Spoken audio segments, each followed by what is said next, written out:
Trời xe xôi ngày tháng dần trôi vô tình, có khi nào dừng lại và anh nhớ em như hàng ngày, lòng em vẫn luôn nhớ người, nhớ như in nụ cười ngày gặp nhau. Ngắm muôn ngàn hàng giây ngày đến tình yêu đông đầy, nếu em đã nhận được một điều ước, số ước mà chỉ là một mơ ước thôi nhỏ nhoi, rằng anh sẽ đến lúc sống mãi bên mình. Ngày mai nếu lúc thức dậy và em thấy anh bên cạnh, thì em sẽ nắm lấy cánh tay hoài không buông. Em sẽ vòng tay em và ôm lấy anh dịu dàng, để từ đây không chờ ngày nào xa hơn. Ngày mai nếu lúc thức dậy và em thấy anh tươi cười, thì em sẽ chẳng muốn ước mơ gì hơn nữa. Em sẽ dành điều ấy riêng tặng anh, nếu anh đã sẽ mãi cầm tay em và bên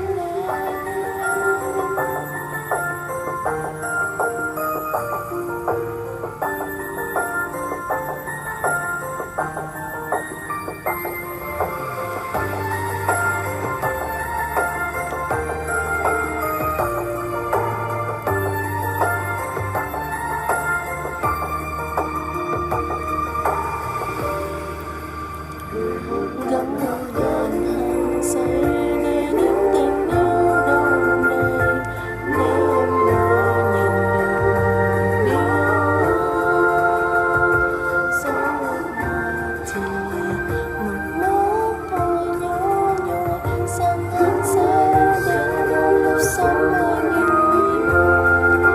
Ngày mai nếu lúc thức dậy và em thấy anh bên cạnh, thì em sẽ nắm lấy cánh tay hoài không buông.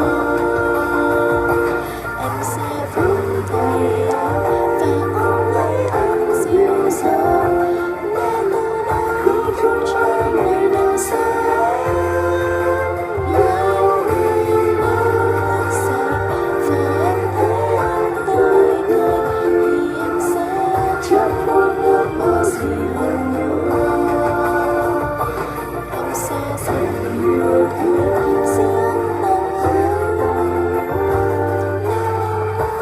đã sẽ mãi cầm tay em.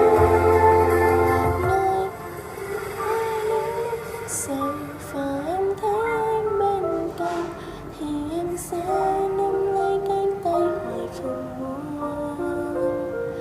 Em sẽ vòng tay em và ôm lấy anh dịu dàng, để từ đây không chờ ngày nào xa hơn.